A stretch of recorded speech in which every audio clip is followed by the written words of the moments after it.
It's your boy Biscuits from Heavens, or Biscuits floating down like snow, because we're with a Game of Thrones first half review. Um, and I wanted to do the three episodes separately, but I kept on putting it off, primarily because I'm lazy, and secondly because I haven't been very inspired by Game of Thrones to talk about Game of Thrones, other than to complain about Game of Thrones. But I am here to try to be unbiased about Game of Thrones. And we're going to do episode one, Winterfell, episode two, A Night of the Seven Kingdoms, and episode three, The Long Night, of course. I'm just going to try to speak of it in summarization, not episode by episode by episode, and maybe just mention some important things about it along the way. We got five categories. First off is plot. The plot in the first half of the final season has been pretty by the books. I feel like if you laid out the plot in total, in summarization, but in total, I feel like you would have got about what most people expected. You got episode one, um, pretty much just people coming back together talking. You get the remnants of the unit that went to the King's Landing to talk to Cersei. They're finally coming back. And that fleet is meeting with everybody else who pretty much matters that's not in King's Landing. Virtually every other character that exists that is relevant is currently stationed at in Winterfell, other than Theon, of course. Where is Theon at this point? Anyway, oh yeah, Theon was still at the Iron Islands, and Arya, not Arya, but Yura, Yora is of course on the boats. So yeah, you get that. I mean, you saw the Golden Company in the trailer, the teaser trailer, and they are a part of it now. We have Harry Strickland, who I thought he's actually be a relevant character, but evidently they don't intend to use Harry Strickland at all, which is I guess surprising. He just pretty much brought the guys over here and I guess dipped. I don't know. But yeah, he's a part of. He's new. Leanna Mormon is still talking. I don't know why, but I actually have a problem with Leanna Mormon. By the way, I just you know maybe think she should have talked a little bit less. And yeah, episode one routine. Everybody's talking.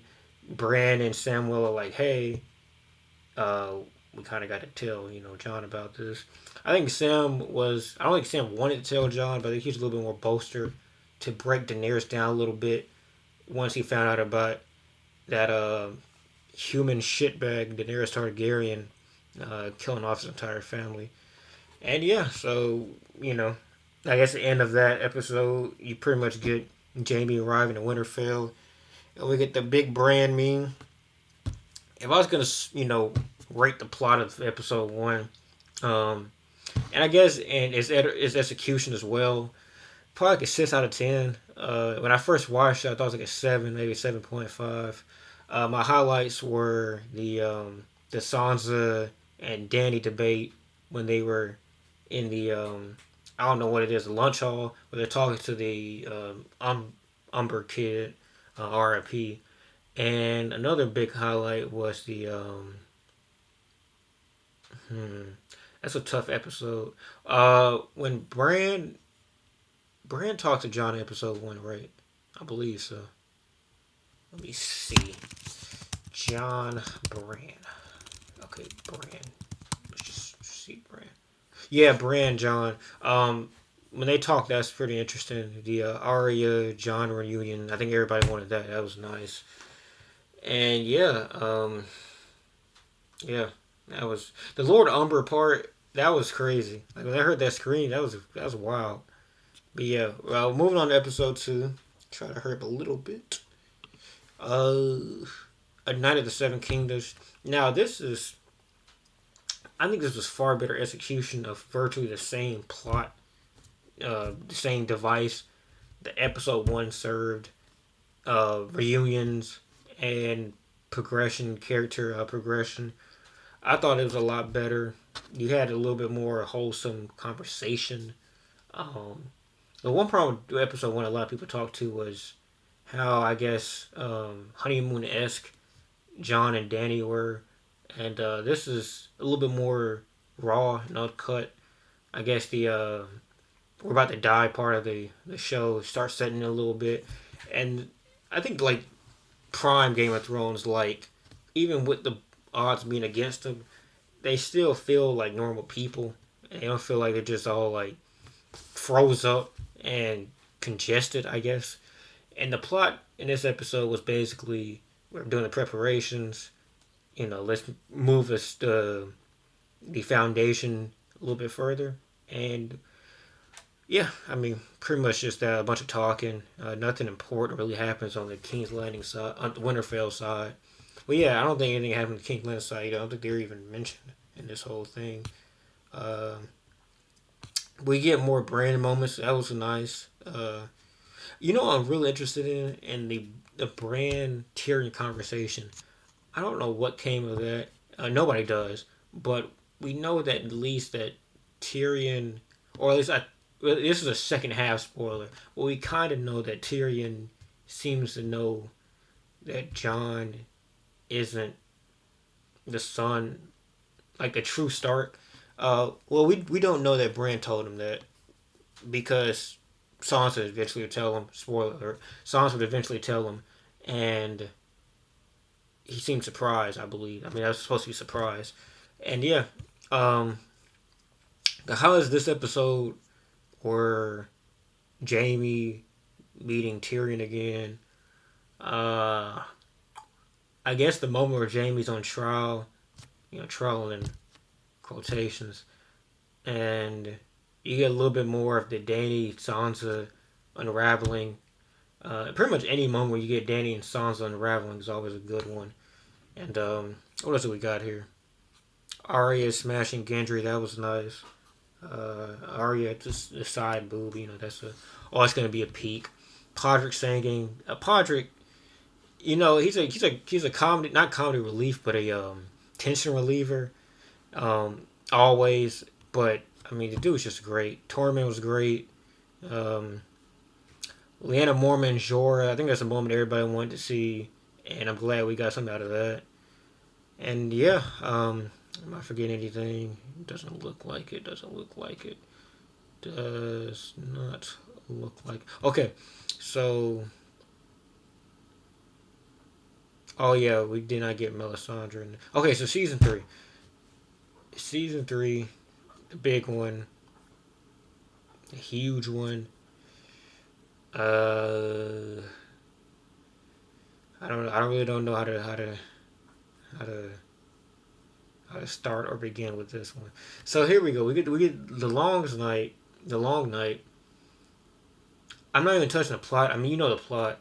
I'm just gonna touch on some of the fallacies and use this to transition to the writing aspect of this all.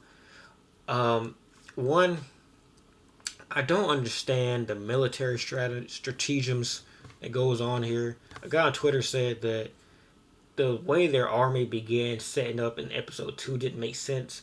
The things they were trying out didn't make sense. The army didn't seem very wanting to fight, just speaking very blatant terms, and it didn't make sense how they weren't ready. To be quite honest with you, it seemed like they threw the plan together the last moment, and you get the moment in episode 2 where everybody's around the table, bringing in their 2 cents. You got Bran coming in. They got to leave me outside. Theon's like, I'm gonna sacrifice my life for it. Basically, I mean, no one thought Theon was gonna survive against the Night King. I would hope, and they just didn't have a plan. And I mean, it came to pass that we get here. They throw the Dothraki at a force they all know is immeasurably stronger than human beings, 100,000 deep, and they throw out their most wildest, wily soldiers to basically die. And here's the thing: if Melisandre doesn't come, those blades. I saw this in a YouTube video. Those blades can't hurt whites. Like, even though we'd find out pretty soon in this episode that it doesn't matter if you're a dragon glass or not, because we saw people use the whites' blades against the whites to kill the whites, as Jon did. So evidently, it doesn't really matter too much if it's dragon glass or not, for the sake of the writing. But yeah, that was interesting. Any other moment? Oh yeah, every single character that should have died pretty much didn't die except I guess Jorah, and Theon. I mean Ed. I mean Ed. Like if I don't like how like this happens. This is a trope in other shows. I don't like how a character is supposed to stay behind because he's weak and he gets in the way and ends up getting somebody killed. I feel like this show more than anything should have been able to avoid that trope because Sam was like proven to be useless, and no matter what Sam said, the speech Sam gave in episode 2 to Ed and John should have been comedic relief at best. There's no reason should have took him seriously and let him came out there, especially when they had virtually no soldiers down there the crypt anyway. So he would have served a better purpose being down there, as we would come to see this episode because of the crypt overrunning. And here's another fallacy: why did anybody not think to themselves, it's the crypt, just so I can raise the dead? It's dead in a crypt. No one thought about that. We get down to the crypts being overran. Varys doesn't die. So Sophie Turner I wanted to say. Didn't die. Tyrion doesn't die. I don't even think Gilly died. So basically anybody with any relevancy didn't die. This episode is a lot of flash in the pan. You get like there's no reason why this episode should have even got cleared the way it did. Because and by the way, it's written off by the people, the two main directors, basically the people responsible for handling the series the past 8 seasons that are getting a lot of blunt of the blame right now on Twitter and such. They wrote this episode, so obviously the fallacies are up to them more than anybody, and they were horrible, as they have been for 3 or 4 seasons now. But I don't understand how you write, because the Night King is their like creation. There's probably gonna be an equivalent to the Night King in the book at some point, but like there isn't a Night King in the traditional sense of a leader of the others. So they wrote this guy, and they wrote him to be eventually more important to the survival of humanity than the politics and such. But it seems like they didn't write him with an ending. Um, they wrote him for to be pretty important in season 3, season 5, I believe. Well, not pretty important in season 3, but season 5, and just succeedingly every succeeding season. Um, but they didn't write him with an ending because if you look at this, they make the odds overwhelming. Like, I know he can't get past the wall without a dragon, but his use of that dragon easily supersedes Daenerys and Jon's combined. He shits on their dragon. The only thing that saves him is the fact that like he falls off, but he didn't even need the dragon because with the fact he got as soon as he got the wall, he could have put the dragon down and got past the wall, and would have likely just shit stomped him anyway without the dragon. But with the dragon, it was too much. The dragon kept Jon at the picture, so basically nobody could possibly save Bran except Theon. They write Theon to go charge at the Night King for whatever reason. I guess it's supposed to be like poetic, like he always ran away from fights, so in this final fight he runs towards the fight, but that's stupid. It may be touching, but it's stupid. Um, so that leaves what Arya, I guess, is the only person, and I guess they replaced Arya as the prince. They replaced Jon with Arya as the princess that was meant to save everything. And I'm not sure if I'm okay with that, but I guess because in the past they replaced Stannis with Jon, so I guess it makes sense a little bit. It doesn't really make sense. But yeah, I mean the plot, their twist was this Arya thing. Pretty much, if you looked at episode 3 and you had the pieces in place, you looked at everything that happened in episode 1 and 2, you probably would assume episode 3 would happen as it would, but you probably also would assume that people had died, important people, and virtually nobody did. In fact, apparently, enough people survived, including the Dothraki, which even the directors hinted that they got completely exterminated. Apparently, enough people survived for them to actually have a fight in chance against the South, I guess. You know, everybody else except the North. That's that's pretty weird because they got completely destroyed. Like they had like nobody there. And I know it's like the CGI and stuff like that. They can't just show everybody, but they had like virtually nobody alive inside of Winterfell. So it's pretty amazing they still had enough people. I mean, it's kind of spotty writing, I guess, and just me trying to over critique the off screen techniques. But I don't know. That's kind of sketchy. I felt like. And here I'm just gonna move on to my second category because it's been a minute. The writing, the writing in this season, not just this first half, but episode 4 too, which I've watched, is by far one of the worst written seasons of any elite show I've ever seen. Um, you know, you think about stuff like the Weeds or Weeds. You think about people like to talk about Dexter. Um, the shows like that with historically great shows that just have like a couple of bad seasons and it just tanks the value of the show. I think relative to the high of Game of Thrones, this is one of the worst seasons ever written because it's not only bad as far as a plot level. Like when you look at John can ride a dragon, but he's not good at riding a dragon, and he ends up riding the dragon. His dragon gets banged up, but then spoiler alert, Daenerys takes the dragon that's banged up, that she recognizes as banged up, and she goes to take the banged up dragon to go fight these ships that she evidently forgot. Per the directors, she forgot the ships were there. So I guess she just expected to ride the ships with no kind of nothing facing her to stop her from just riding the King's Landing or wherever the hell they meant to ride to in episode 4. Um,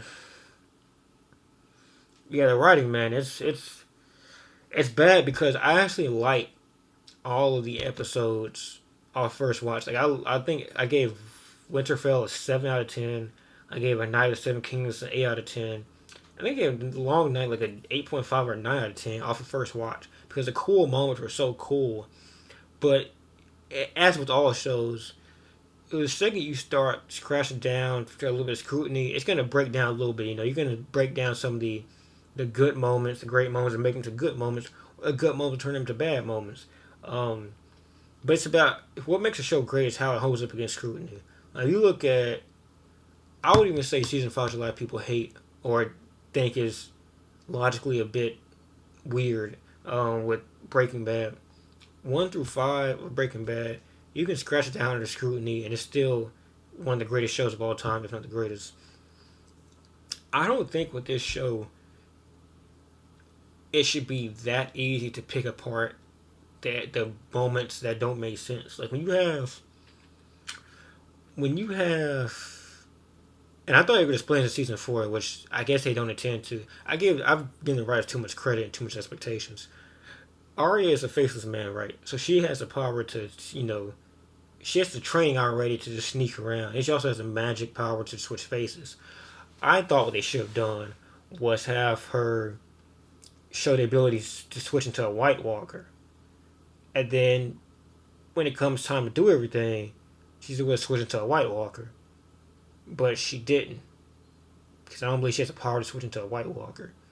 So their explanation for her getting to the Night King was that she essentially jumped over roughly at least 100 White Walkers, if not several hundreds, and not several hundreds of whites. Not only the whites, but the White Walkers she also jumped over, who have pretty much shown themselves to be like superhumans, as when one beat the shit out of John.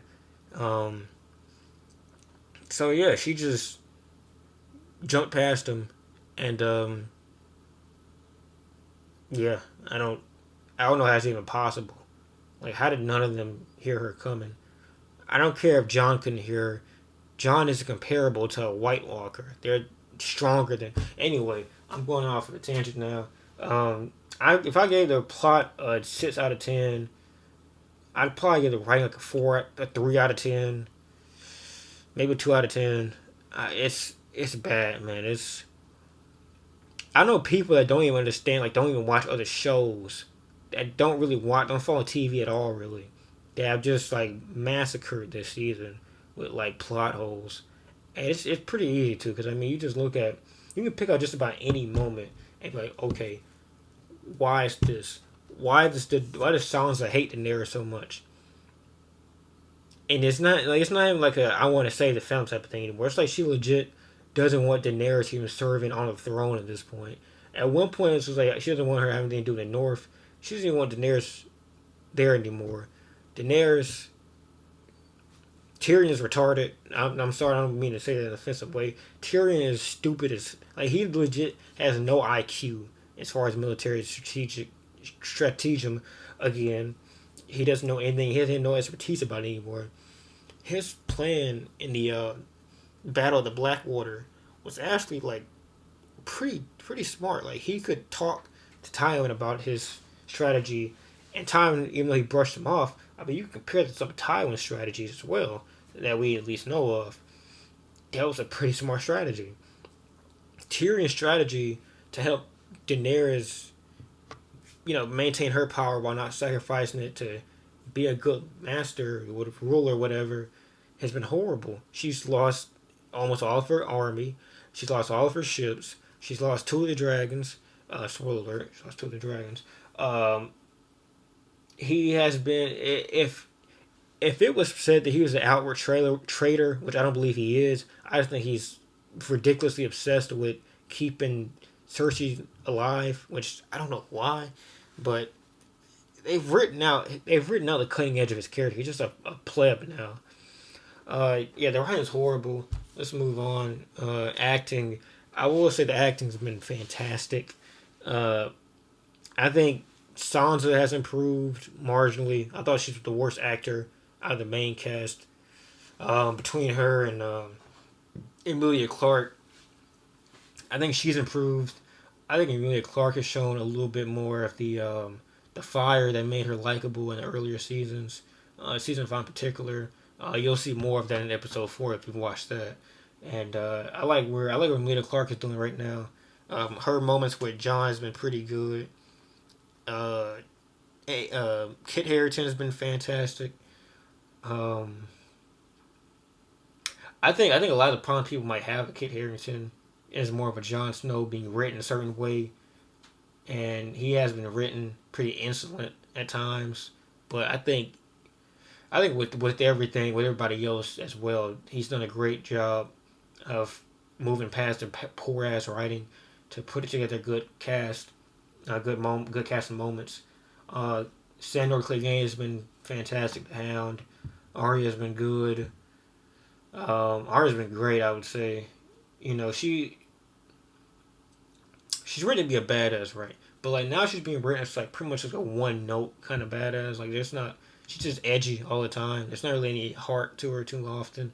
But she was a little bit more vulnerable with Gendry, and I like that. Um, who else I like over Jamie? If you Jamie has been great considering these first 3 episodes. He doesn't have as many moments as you could probably like him to have, where it's just emotional. But episode 2, he was great with Brienne. Him and Brienne, Gwendolyn Christie have great chemistry. Gwendolyn Christie was fantastic. Tyrion, Peter Dinklage. Peter Dinklage hasn't been like Peter Dinklage because of the declining writing in the character, I believe, for a while. But he had some great moments or good moments every once in a while. And he had a couple of good ones in this one. He's basically a moderator for everybody in the room while they were reminiscing and all that. The guy who plays Tormund has been good. Uh, Lena Headey has been pretty good. I mean, she's maintained that the I don't like her, but I still respect the hell out of Cersei Lannister. She's maintained that feeling about her. Ghost. I wish there was more Ghost. Um, mm, George's been good. Leanna's been good. I want to talk about the CGI for a second. So moving on, the acting has been 9 out of 10 at minimum. It's been fantastic. Samuel Tarly has the guy who plays Samuel does a damn good job making him likable. I'm gonna move on to the CGI. There needs to be. It's too late now, but there should have been more dire wolves. I thought that going back to Winterfell would have made this feel like peak Game of Thrones. The location, at least, it felt like the same. I want to say Hollywood nonsense that it's become, and there's been no change up to to the way this works. It shouldn't work like this. We shouldn't have a situation where we're sitting here saying that there's one direwolf feature. I believe there's three alive, two or three. There's one feature. The other one is in the Riverlands. It won't even be mentioned, I believe, off screen, which is ridiculous. And Ghost got referenced once, and it wasn't in these first three episodes. Ghost just existed in these first three episodes. He gets referenced once, and it remained an entirety of the season. And he gets written off because they have to afford the dragons. The damn dragons don't even do anything. The dragons only serve as flying taxis. They don't do anything important. They're useless. Viserion is someone supporting he's dead. The CGI is a waste. The score is fantastic. The part in episode 3, the last, I think, 5-6 minutes or so, where nothing is being said, it's just that piano ballad. That reminded me a lot of Runaway by Kanye West. I thought that was great. Really not too many other notable moments other than that, but it was great. The environment, we got to see a lot more of Winterfell, which I liked. You finally get to see how people lived, because what we saw in season 1, 2, maybe a little bit 3, back then we got to see, like, you wouldn't think of, like, this house, an entire, like, cast of people, like, entire family of people, but now we get to see that this is a whole family here. This is a family. This is the people who serve the family, the slaves, everybody else.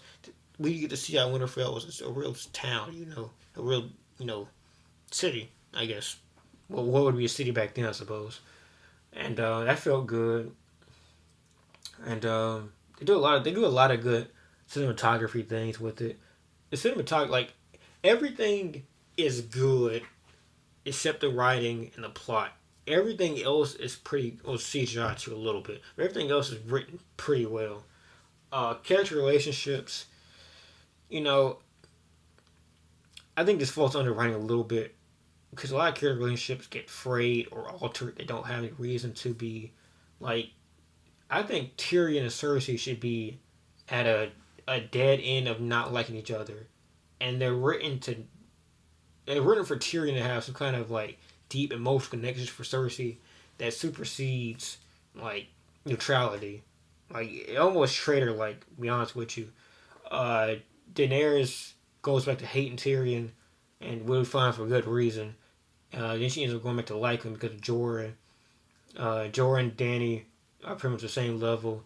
Jon and Dany are written to be apart from each other, and while it's obvious why, it's not obvious why Daenerys feels so, like, untrustworthy of Jon.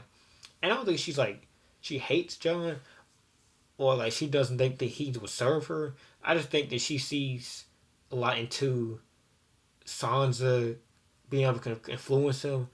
But here's the thing, and this is why it falls into writing. You can't give me a legitimate reason why Daenerys can't play the Game of Thrones such a way where she can convince the North that Jon will have power, and the North will have enough independence to where they can help her out, and they can also remain their own thing. I know. Obviously, Daenerys' character is written in such a way she's going to be power hungry for everything, but she has in the past been democratic to a degree, and has worked with other smaller, councils of other cities. So I don't know why she can't let them be. This is the most trustworthy entity she has in this entire part of the world, and for some reason, she decides to run that trust out the window to basically, like, bitch out Sansa. And I mean, it's kind of like why I don't know why Sansa is so keen on pushing Dany, not just out of the North, but out of the entirety of Westeros. And Arya is kind of written to be. There's not much smarts in Arya at this point. Like, she's just basically like, I'm for the North, I'm for the Starks. That's what's important. And there's not much intelligence that goes into her or Sansa, but I guess it's supposed to be like a counter to the emotional in-depthness we always get with the Stark men. The Stark men always go, like, headstrong into peace treaties and political debates, it always ends up being their downfall. They don't really think with a logical mind. I guess these two are trying to be overly logical to try to break it down to John, and that's kind of touching, I guess, in a way. So yeah, I mean, I could go on about this a little bit longer. Certainly could, but I just wanted to do like a little video about this. Really a rant, I guess. Um, I guess a rant, and yeah, if y'all want to hear me talk about this some of the more intricacies of each individual episode, I can do that. I just didn't because I wanted to talk about it in aggregation because I didn't. I should have did it when I did it, but now I didn't, so I got to do it now. And I really hope y'all watch the rest of this because I think it's gonna be at least one. Like they promised one more like twist. I don't know what that twist is gonna be, but they promised it. I think in the past and again at some point in the near past they did as well, where it's gonna be like a worthwhile twist. I feel like that twist. I'm hoping it's not, but I feel like that twist is gonna be like Jamie kills Cersei or that Tyrion betrays Daenerys. Both of those seem very likely. I guess like a tier higher than that would be like the Night King becomes Bran or the Bran becomes the Night King or Arya. That's a little bit higher, and I'd be okay with that. Um, and I guess between those two extremes would be like Jon ends up fighting Daenerys or the Starks for the realm. That'd be between the two as like a twist that kind of is foreseeable but isn't too foreseeable, I guess, before this season. Going into the season, it becomes very obvious why um, Sansa, Jon, and Daniel end up clashing. One of those three parties end up clashing against each other. But before the season, I guess it wouldn't have been too prevalent. But yeah, that's me. Hope y'all enjoyed. Peace.